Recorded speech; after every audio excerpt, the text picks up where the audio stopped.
Now today we will review the question answers of the poem The Ball Poem, right? By John Berryman. Now the first question is, why does the poet say, I would not intrude on him? Why doesn't he offer him money to buy another ball? This is the question. The question is, why does the poet, he says, I don't want to go and disturb the boy. I don't want to go and intrude him, interfere in between without the person's permission, without the boy's permission. I don't want to enter a situation where I'm not welcome. And why doesn't he offer him money? So the reason I told you that day also, the poet wants the boy to experience the loss. He should learn that it is the part of life. That is why the poet doesn't want to interfere the boy and doesn't want to offer him money to buy another ball. Okay? Because he wants him to experience this situation. He wants him to experience whatever life throws at him, whether it is good or bad. The boy should learn that he will have to face the sorrows and the happiness with equal determination. Alright? Clear with the first answer? Hmm? So the boy, he should understand that this is going to happen. There will be situations in life where he will suffer loss, and there will be situation in life where he will gain something, and he have to accept both of them with equal approach. So the question is clear, isn't it? And now look at the second question. Look at the second question. Staring down all his young days into the harbor where his ball went, do you think the boy has had the ball for a long time? Is it linked to the memories of days when he played with it? Now, when you look at the second question, the question is that all his young days into harbor. Into harbor means into the water, right? And his ball went. So, do we, from this line, do we get to know that the boy had this toy, this ball, for a very long period of time? Is it linked to the memories of the days when he played with it? So, yes, isn't it? It seems like the boy had this ball for a long time, because when you have something for a long period of time, then only you feel the loss of that particular thing or a person. When it bounced into the water, all his memories of the days of childhood flashed in front of him. This led to realization that those moments would not come back, just like the ball. He can buy new balls and can similarly create new moments, but those are gone without but those that are gone would not return. I told you the same thing. He can buy a new toy and create new memories. But what about those old memories that he had with the previous toy, the previous ball that he had? Isn't it? So the answer would be the boy had this toy, this ball for a long period of time. Because he had it for a long period of time, he's thinking about the memories he had with that ball. And he's feeling so sad about it. Alright. I had told you, about pet dog also. Most of them, they have pets as dog, and if unfortunately if they lose their pet due to death of a pet, then even if you buy a new dog or someone presents a new dog, will the memory of the previous pet be erased so easily? No, it won't be erased, isn't it? That's what the lessons speak, and here in the question also same thing we asked. What does in the world of possession mean? So this also I told you that day. In the world of possession means people like to possess all sort of things in the world. Money is external because it can buy only material objects. It cannot buy everything that one loses. So in the world of possession means in a world where people have things. They are after money, and once they earn money they buy things. And those things become so dear to them. When they lose, they feel very sad about it. But also, like for some, money may be an external thing. The memories that you create with those things, right? Even if it's a house, for example, and unfortunately, if you have to leave the house and go, you feel sad because you're attached, though it is a non-living thing. You feel attached to that house because of the memories that you had in that house, not because of that particular thing, isn't it? So in the world of possessions, do you think the boy has lost anything earlier? Pick out the words that suggest the answer. No, it seems that the boy had not lost anything earlier. The words that suggest are senses, first responsibility in the world of possession. Now, this is the first time the boy has lost something, because how do we get to know this? We get to know this because we read these lines. First responsibility, he senses the first responsibility in the world of possession.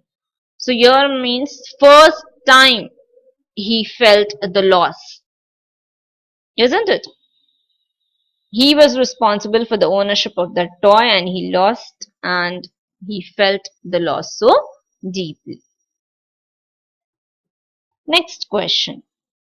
What does the poet say the boy is learning from the loss of the ball?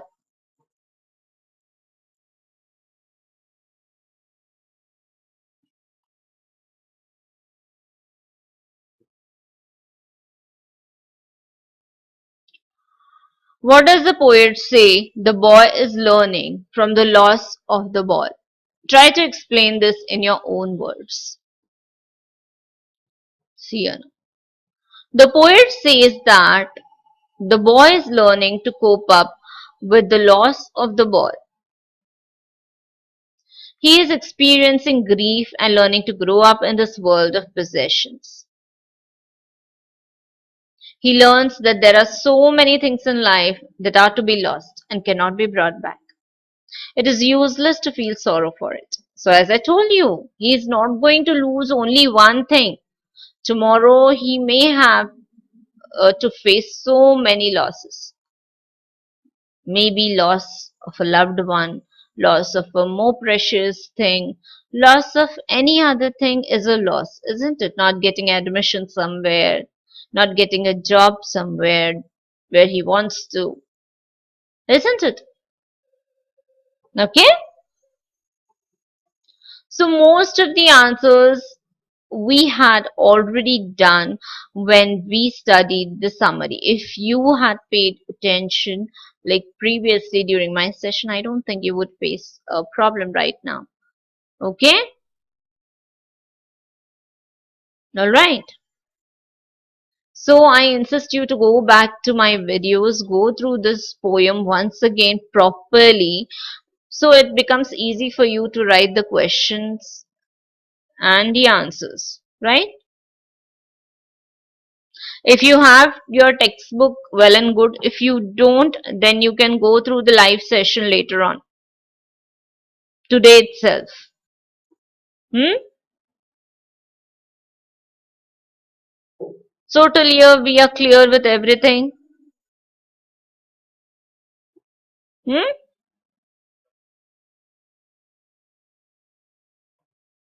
Now,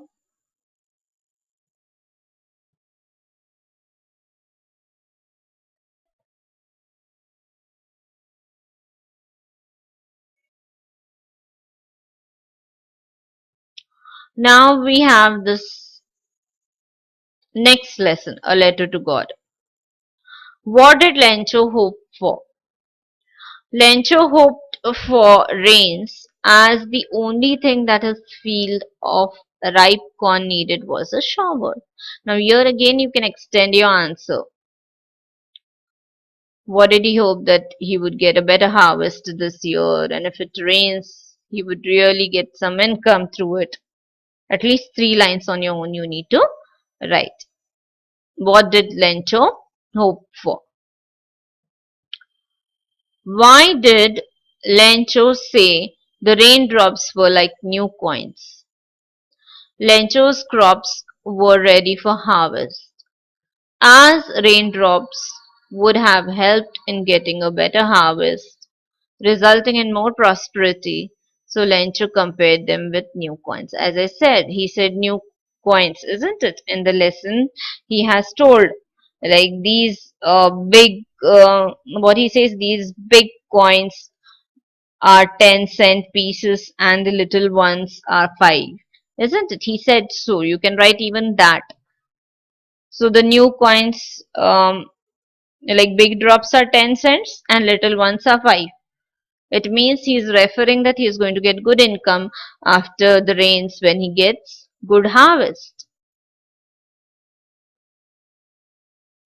Then the next question is, how did the rain change? What happened to Lencho's field? The rain was pouring down, but suddenly a strong wind began to blow and a very large hailstone began to fall along with the rain. All the crop in Lencho's field destroyed. So the hailstones started falling. Very large hailstones started falling, right? They began to fall on the field and they looked like silver coins, and everything was covered. Each and everything was covered with hailstones. So it is there in your textbook on page number 4. You can refer the textbook for the answer. In detail it is given.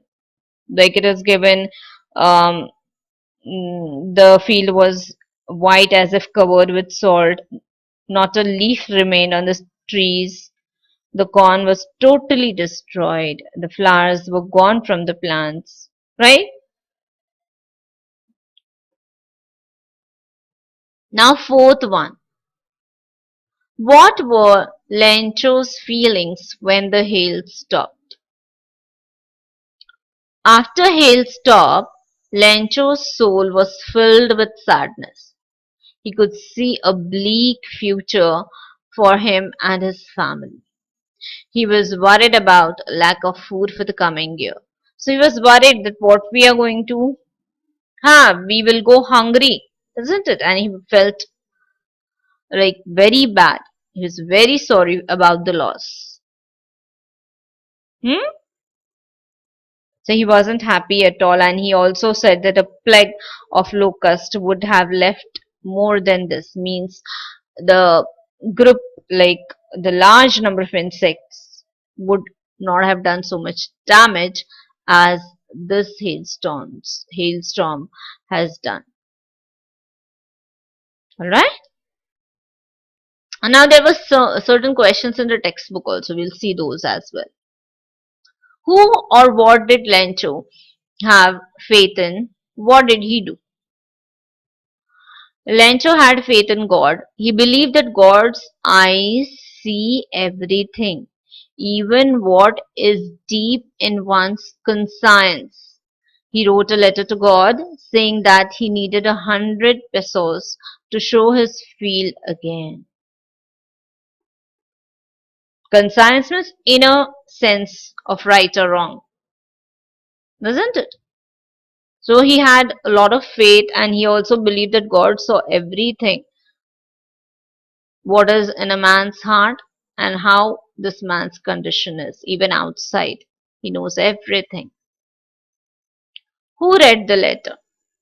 The postmaster read the letter, right? The postman, he took the letter to the postmaster, and the postmaster saw that it was written to God, and so he opened and he read the letter. So you can write this answer in detail that who took, right? So one of the employees who was a postman, right? He took the letter to his boss because it was written to God. What did the postmaster do then? The postmaster first laughed, but then he became serious. He was impressed by Lencho. He was deeply moved by the writer's faith in God, by Lencho's faith in God. He did not want to shake this faith, so he decided to collect the money and send it to Lencho. So he decided that he'll reply, but when he opened the envelope, he got to know that Lencho needed money. So asked, he asked whom he asked everyone, like his employees, his friends, and he also himself gave a part of his salary, contributed the amount, and it was 70 pesos, and he collected 70 pesos and sent it to Lent. Okay, is that clear to everyone? Next now. Any problem in this answer? Was Lencho surprised to find a letter for him with money in it? Was he surprised? No, he was not surprised because he had so much faith that God is going to reply. Lencho was not at all surprised to see the letter from God with money inside it. His confidence and faith in God was such that he had expected that reply from God. Now, what made him angry? This is an important question. What made Lencho angry? When he finished counting money, he found only 70 pesos, but he demanded 100 pesos. He was confident that God could neither make a mistake nor deny him what he had requested. Therefore, he concluded that post office employees must have taken the remaining 30 pesos. So he was really upset. He was furious. He thought that these all people are a bunch of crooks. They are dishonest people. They must have taken the money. That is the irony. That is the opposite thing, isn't it, here in this lesson? At the end, there is a twist. That is the main irony of the lesson. Okay? Who does Lencho have complete faith in? Which sentences in the story tell you? So here, see, but in the hearts of all who lived in that solitary house, in the middle of the valley, there was a single hope. What was that hope? Help from God. All through the night, Lencho thought only of his one hope, the help of God, whose eyes, as he had been instructed, see everything, even what is deep in one's conscience. Had been instructed means he had a belief. Belief from what? Belief from maybe his parents, his grandparents might have instructed him to believe in God and have faith in God. God, he wrote, if you do not help me, if you don't help me, my family and I will go hungry this year. He wrote to God on the envelope, put the letter inside, and still troubled, went to the town. God could not have made a mistake, nor could he have denied Lencho what he had requested. It is sad, God of the money that I asked for, only 70 pesos, reached me. Send me the rest, since I need it very much. So these are all the lines from the lesson that tell us that Lencho, he had deep faith in God. Now there is one more question. Why does the postmaster send money to Lencho? Why does he sign the letter God?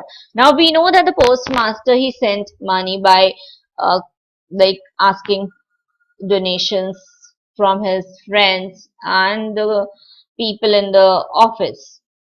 But why? Why did he not mention his own name? Let's see. Postmaster was moved by Lencho's complete faith in God, so he decided to send money to Lencho. Moreover, the postmaster did not want to shake Lencho's faith in God. So he signed the letter of God. It was a good ploy to convey a message that God had himself written the letter. So postmaster, in fact, he was a kind human being. He had decided to help him, though though he could have written his own name, he did not do so. He thought that this man's faith in God should not be shattered. So that is why he decided this plan. Hmm?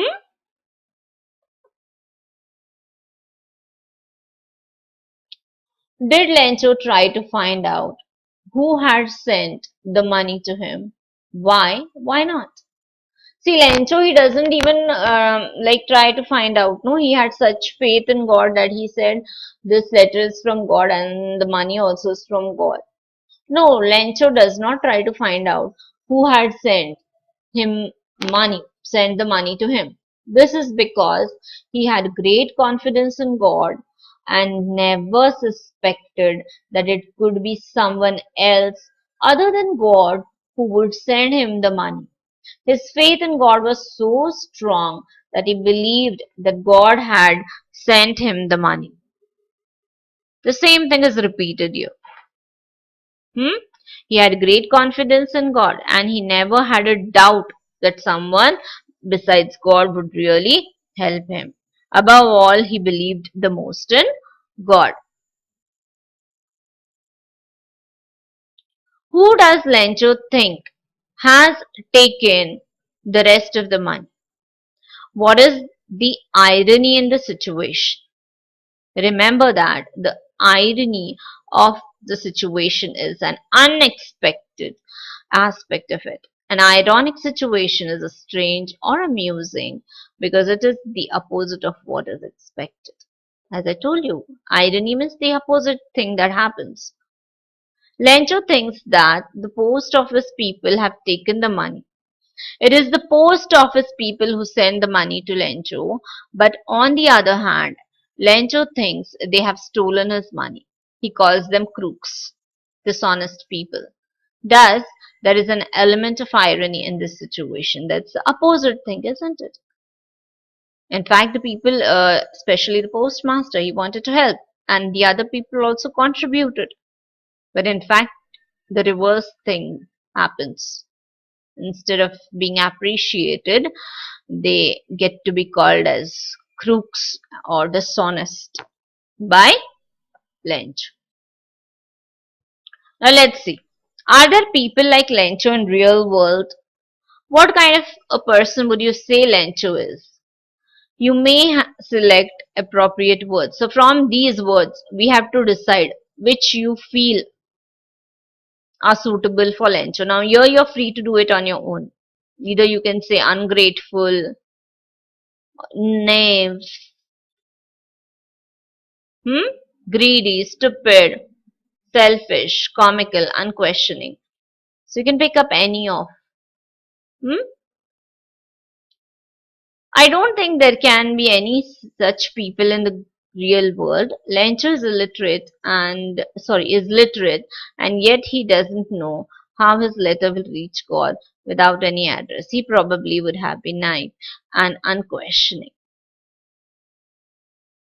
There are two kinds of conflicts in the story. Conflicts means two things that are presented here. Conflict means disagreement between human and nature and disagreement between humans and humans. So the first thing is between human and nature. What it is? The conflict between human and nature is shown in the destruction of Lencho's crops by the hailstorm. As the crops failed by hail, Lencho started feeling sad and gloomy after the storm. Right? So this shows the conflicts of the nature and man. So two points you have to write here. Further also there is conflict between humans. How? Because postmaster he took help of his employees, sent money to Lencho, and but Lencho he did not even for a second think that this money could have been sent by someone else, not by God. Of course, the postmaster's act was a kind act and it was a selfless act. But even though they did a good deed, Lencho blamed them for taking away some amount of money. So there are two things here, as I told you. This shows that the man does not have faith in his fellow humans, thereby giving rise to this conflict. So in your own words also you can write this answer. Alright?